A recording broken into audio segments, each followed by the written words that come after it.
Hello, hello. Happy Saturday, everybody. I am super excited today to be setting up our artboards and talking about digitally apparel patterning in Adobe Illustrator. I love to do it and I am super excited. Hi, I'm Christina and I am actually using StreamYard to stream this event today. So if you want to comment or anything, I'll be seeing stuff pop up in StreamYard, but for me to see your name, all the comments will come through. So if you have questions or anything, all that stuff will be coming through. I just might not be able to see your name. So if you can, I put a little post of the StreamYard, and all you gotta do is go and give StreamYard permission for them to post your name as well, so that I know who is commenting. And I would love to know where you are from and who's here. So definitely shoot me a hi or drop where you're watching from so that we can start talking. And when you have questions, if you put like 3 or 4 question marks up before it and after it, so as I'm digging back through, because if they get missed, I want to make sure that I can dig back through and find them. So if you can just put like 3 or 4 question marks before and after the question, I will be able to make sure that I find those questions and get them answered as quickly as possible.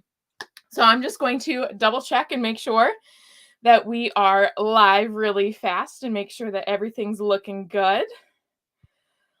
Let's see here, because it sometimes takes a minute for stuff to get going. Looks like we are good to go. So I am super excited. Again, I'm Christina Hadley-Dyke, and I love patterning in Illustrator. So let's bring up my screen. There it is. Let's get it a little bit bigger. Yeah, if my thing covers it a little bit, that's okay. So when you're setting up Adobe Illustrator, we're going to just start by setting up a custom screen. And I always like to do 30 inches because a lot of fabrics are 30 inches wide. Sometimes when I'm patterning, I always want it bigger, and you can always change this later. Width, I normally do 72. I go nice and long for the width. And the height, I normally like to do a 30-inch height, because a lot of times fabrics that I'm working on are 60 inches wide or 58, and it just kind of gives me a starting point. You can make this artboard that you'll actually be drafting on as large as you want or as small as you want, and it works out just fine. But I like to keep it kind of within ratios. And you want to make sure that this says inches here, or whatever you prefer to draft in. If it's centimeters or the like, I draft in inches because America. So there we have it. We have our large artboard up and ready. So the next thing we're going to do is we're actually going to be setting up the workspace. So we're going to start up here and go down to New Workspace. And this just makes it so that you can bring up all the different tools. This is the basic tools. So there's let me actually go back really fast. There's the printing and proofing, painting, layout. There's all these different things on the side here. So when you set up a new workspace, it means that you can always go to your pattern drafting workspace. So I'm going to label it pattern drafting April. I want to make sure that I know because I already have a couple of them up there. There we go. So then after we have the workspace up and going, we need to get the tools that we want on there. So we're going to go to these 3 buttons, the little 3 dots over here, and then up to the 3 dots up at the top and get a new toolbar going. Pattern drafting tools, label it something that you'll know, and hit OK. And then we're going to start adding in the tools. I like to have the words next to it, but if you prefer the pictures, I just like having the words when it pops up. So the tools that we're going to need to get are, let's see here, pop that up. We're going to do the selection tool and the direct select. Now, I also like to make sure that my tools, as you can already see on the side of my computer screen right here, I don't like them all on top of each other or anything like that. I like them all laid out. So when you're dragging, pulling, dragging, and dropping, you want to make sure that it's dragging below. If it's highlighted in the blue square above like that, it will drop it right on top of it, and then it'll be a drop down menu. So I always like to make sure that they are stacked, not in drop down menus. So we have our select, direct select. Then we're going to grab our pen tool. We use that all the time. Add anchor point tool, delete anchor point tool, and the anchor point tool. Then we have our line segment, rectangle. Let's see here. Next, we need the join tool. I almost always use the key commands for the join tool. So I'm trying to start using that join tool a little bit more because it's interesting to use. But gradient. Rotate. There we go. Now we're getting to some of those. We need the rotate, reflect for sure. And keep going down. Measure tool. Eyedropper is handy. Definitely need that scissors tool. I use that scissors tool all the time. Hand, get us around. Zoom tool. And then before you actually close out of this toolbar, you're going to want to click the white and black square, because that's how you'll actually tell if your patterns are filled in with white or if they're clear and see-through. And a lot of times I like having my patterns see-through so that as you're drawing all these extra lines for the neckline or other details, you'll still be able to see them. And then that one and the one right next to it. There we have it. So we can click. I'm going to pull this guy off of here and just close him out. And then I'm going to drag and drop him until that little blue side of my screen is highlighted, and then it locks it to that side of the screen. And that's very helpful. If you don't want it locked, if you want to be able to move it around the board, you can just pull it right back off and it will be able to be moved wherever you like to have it. But those are a lot of the very common tools that we use all the time when pattern drafting. So then the next thing we have to do is actually set up the left-hand side of the board. And over here, it's already started, but we're actually going to be going into the windows function because those are all the separate windows that we use all the time. And let me just pull up my reminder because I sometimes forget one when I'm doing that. So we definitely, what did you just do? There we go. So windows, we want the align, which we have right there. And a lot of times these will actually pop up off of the window board. We want our brushes right there. Color. Document info, that is a lot of times how you're going to be measuring and everything. Definitely need our layers. Layers are super important. Pathfinder. We want the stroke.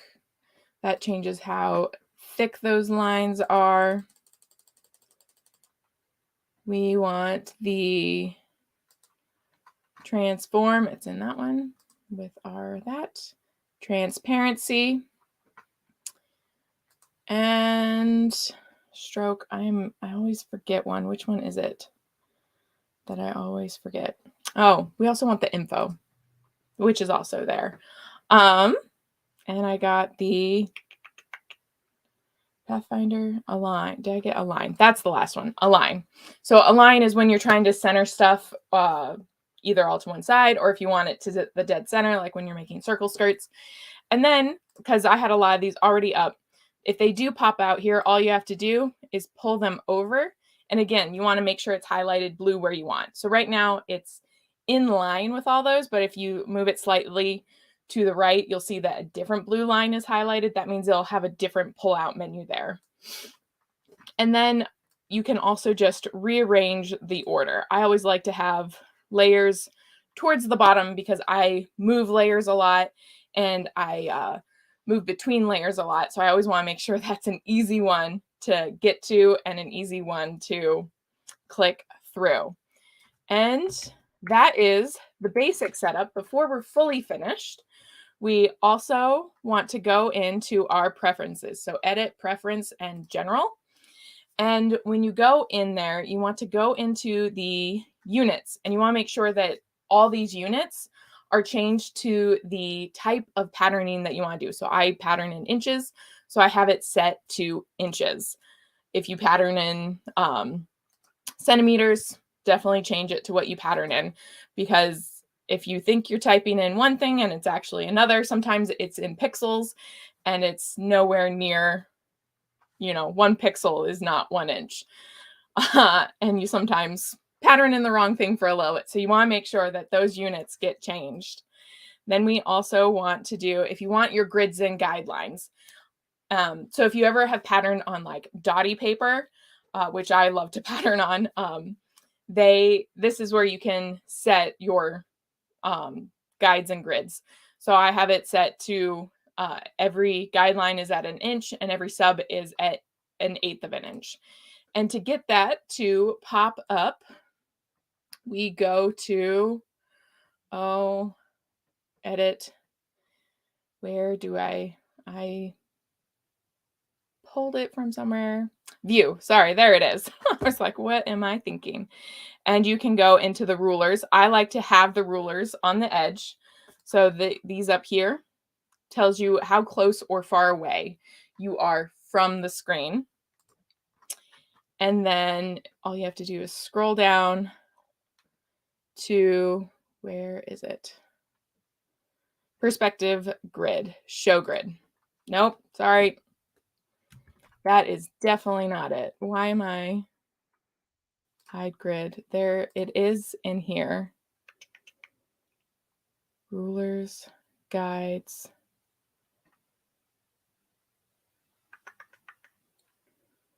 Lock grid, snap to grid. There is, it's in here. I know it is.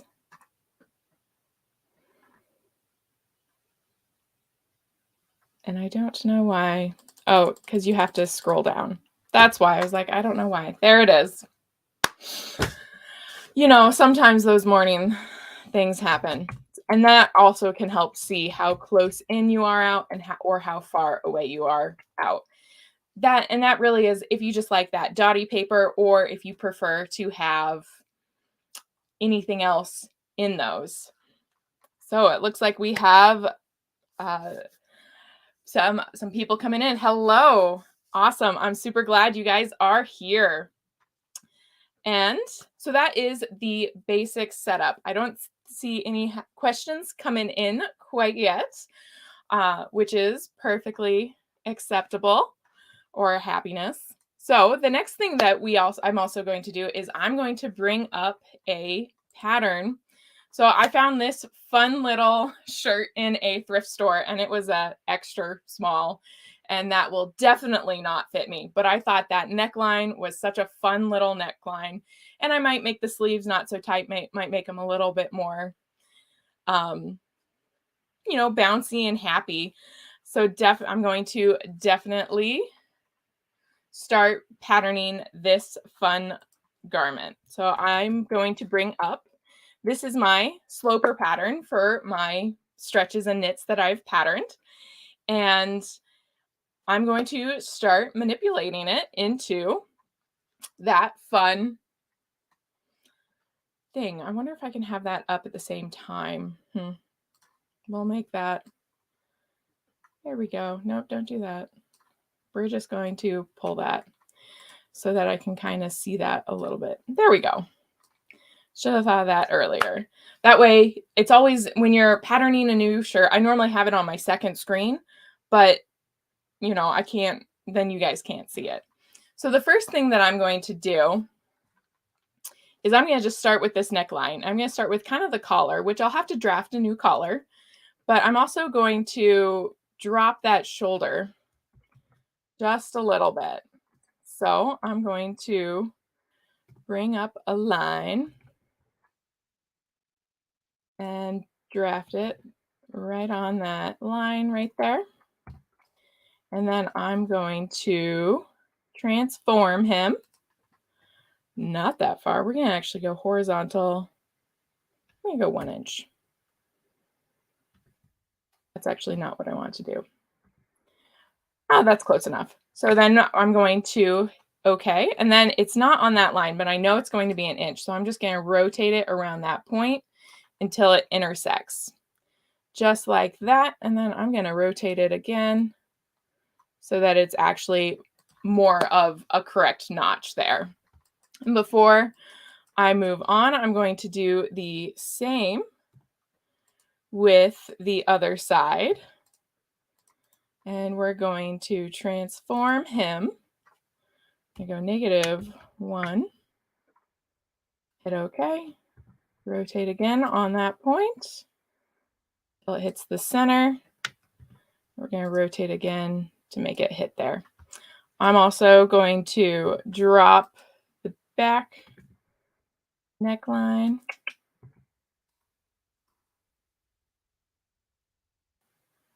Transform, come on.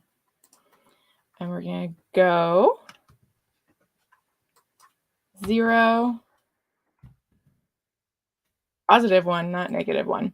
So as you're going around, this little angle circle thing is actually going to tell you where you're actually moving it to. And it's very handy. And you can actually start when you're actually drafting your lines. You can tell it, I want it at this angle or 90, and it helps you learn those angles. But it's also one of those that you have to learn which way negative and positive goes. So negative for vertical goes up and positive goes down. It's backwards in my head. And horizontal, negative goes to the right and positive goes to the left. And it's just something that you have to, like, if I was going negative, wow, that's going to be way far, but it's going to shoot it off 20 inches in the opposite, in the right-hand direction. And it's something that I still sometimes mix up, as you just saw, but I always like to double check where it's going in that angle, in that circle angle, because it helps know where it's going. So then we're just going to hit OK, and it's down there. And that will be my back. And I'm also going to drop the front. Now that I'm back over here, and drop the front as well. And transform, move 1 inch, and we're going to hit OK. Whoops.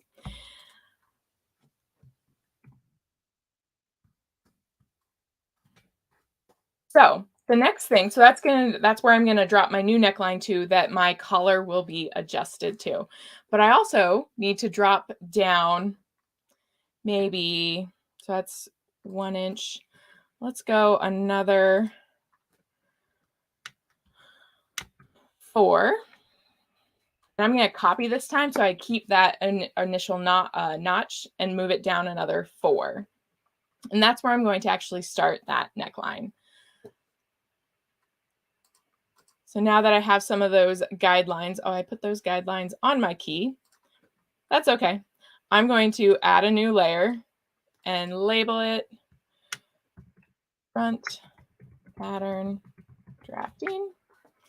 And I'm going to make sure that I am on that layer. You just want to click onto it and then click onto the screen so that you are on that layer. Then we're just going to create those necklines. Yeah, I like that. And then I'm going to start to do this scalloped edge. So we're going to start there and pull little scallops in. And I'll be able to adjust as I need to. Because that one, I want to move that over just a little bit more, I think. Boop, boop, boop. scallop. So, and to make that scallop, all you have to do is click and hold and pull, and it'll create the little scallop. It'll create the top. Now, this first one got a little, I want to pull it a little bit more. Kind of like that, and pop it up maybe.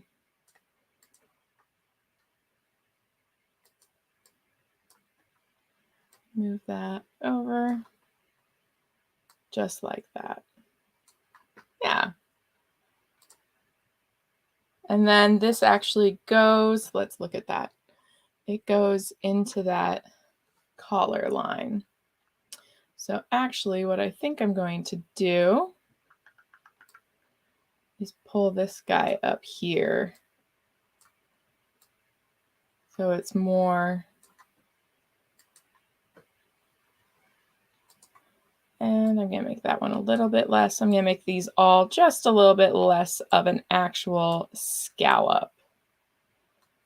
A little less of a pointed edge. And when you sew it, you just have to make sure that you're clipping those corners nice and tight. But I'm actually really excited. I love unique, interesting necklines and sleeves. It makes it, I love it. It's so much fun. And then the collar. Looks like I am just slightly off from that. So what I'm going to do is I'm just going to boop and boop. Yeah. Then all I'm going to do is I'm just going to draw my guideline for the new back. And if you want to keep it perfectly perpendicular, just hit Shift and then, here, actually Control Z. If you click and start pulling and hit Shift, no matter, it will keep you at the 45-degree angles. So you can keep it, make sure that it is nice and 90 degrees if you know that first line is perfectly up and down. And then there we go. So then I have my basic front and back. I'm still probably going to do a little something to the sleeve, but before I do that, I'm just going to quickly draft a new collar for this so that it has that little stand. Because I am going to be using a knit fabric, I could leave it more of it just being a band. But even then, I like to have a little bit of that drop in collars when I am making that so that it doesn't feel quite as much as a choking. So to be able to draft my collar, I need to know what those necklines are. So I'm going to highlight that guy, go into my information, and I'm going to write down that number right here. It is 5.89. 0.89. So that's what my front equals. And then I'm going to highlight this other guy, and that is 4.67. And I'm going to need to get my calculator out real quick because I need to do 5.89 plus 4.67, 10.56. So then we're going to draft a rectangle that is 10.56. I clicked the wrong thing. 10.56. And I'm just going to do an inch. I might do an inch and a half. I might do an inch and a half high. Yeah, we'll see.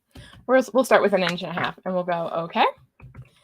And to draft that collar, we're going to draft us another line. Grab this guy and we're going to move it. So if that is our center back, we're going to move it over the length of our center back, which is horizontally 4.67, 0, and hit OK. And then we know the rest of that is that front that's going to drop down to the front. And then we're going to do another one. over here, and we're going to move it 0, and then we're going to go 0.5, negative 0.5 again, and hit OK. So that's what it's going to drop, point up to. So then we can either bring up a French curve. I do have digital French curves. I do not have them pulled up right now, but you can pull up a digital French curve to connect these two like you would on paper, or you can just get it so that it is a nice sloping curve. Then I'm going to create a line. Actually, I'm going to create a box. That's not what I want to do. We're going to create a box to make sure that I'm getting a nice 90-degree angle. So we're getting 1.5 by 1.5. Why didn't you get my 0.5?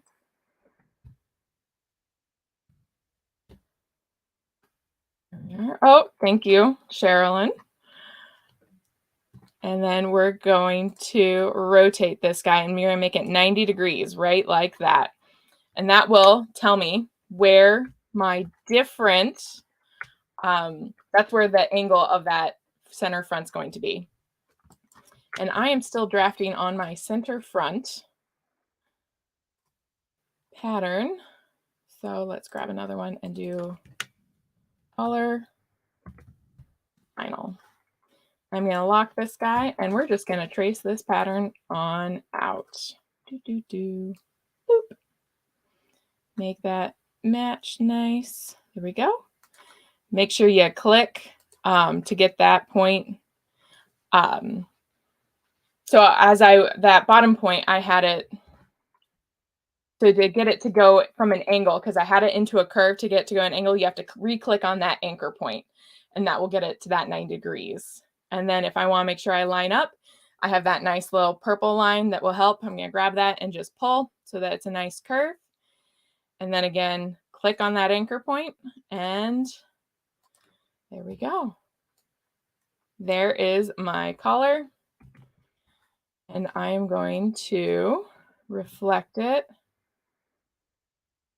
Control. Oh, Alt. Wrong point. Cancel. I want to reflect it off of that. Let's get this. R. Alt. That is not what I wanted you to do. Why are you not going over that line? Okay, it's being cranky with me today. So what I'm going to do,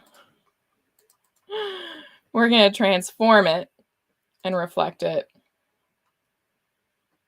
vertically, and we're going to get a copy of it and pull it just like that.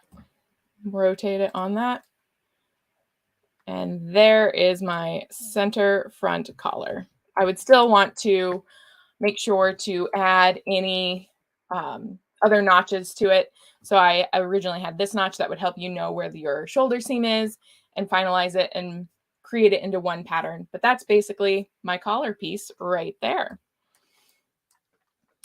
And then my sleeve. The sleeve is the last one. And I think I'm just going to add maybe a little bit, just a little bit of fullness to it. So let's grab this sleeve, and I'm just going to pen out, whoops, Control Z. I'm just going to pen some lines. I'm going to do 3 actually. That's what I'm going to do. Just like so, and that'll give me some guidelines. And I'm going to leave it very much just set into that shoulder sleeve. And so what I'm going to do, how much do I want to add in? How full do I want to make this? We'll do 2 inches on both. So I'm going to give myself a guideline this way. I'm going to do 1 inch. So when you get to the line, I'm going to do 1 inch at 180. And then we're going to cut the sleeve apart so I can do a slash and spread on him. So cutting him apart. And then what we're going to do is highlight those guys and rotate. And we're going to rotate on this point right up here. Go out to that inch. Then I'm going to move this guy boop, to the other side. Highlight the other end. Rotate him also out. So that'll give me my 2 inches there. And then we're going to continue and cut this one apart. Highlight him, cut him apart. And we're going to give ourselves another guideline of 2 inches. This time at 0, 0, the line. And then we're going to highlight our last guy, rotate. There we go. We can do the same on this one. 2 inches. Oh, come on, line.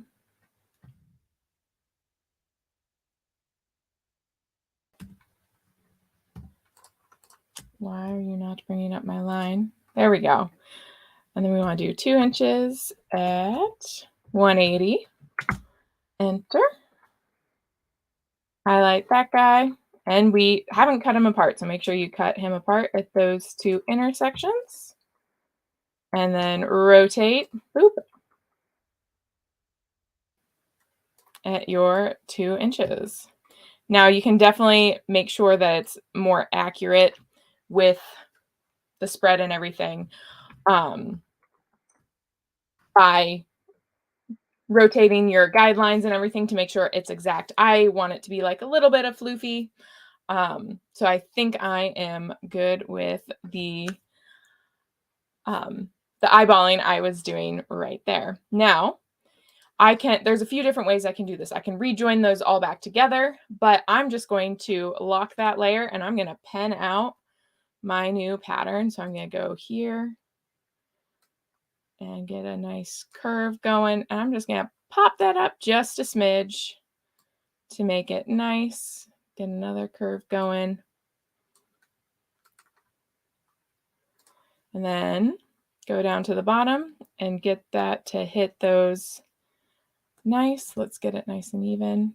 Whoop. Like so. I'm going to turn off my old one. And so I want that guy to curve just a little bit more. He's looking a little flat.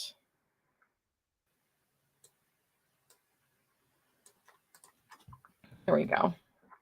And then that will set nicely into the sleeve. It'll give me a little bit of a flouncy floose thing, and it will be fun. There we go. So there is my final sleeve. So I'm going to label it.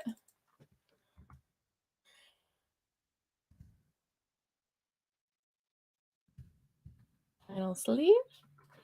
And then I would do the same thing for my patterns over here if I wanted, or I could either cut them apart and rejoin them all back together, or I could add another layer and trace them all out.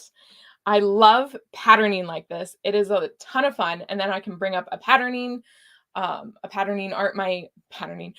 printing artboard to print out these at home on just a regular printer, or you can print them on a bigger printer at a store that has a plotter printer, which is those 3-foot wide printers that I do want, but I don't have. Maybe one day. If you are interested in learning some more about this, definitely keep following us here on Facebook and YouTube. And if you want to learn even more, definitely drop an emoji of some sort of garment, and then we can set up a time to talk a little bit more one-on-one. I would love to hear what your patterning story is and what you're looking to do with patterning. And if you have more questions, please let me know. I love answering questions.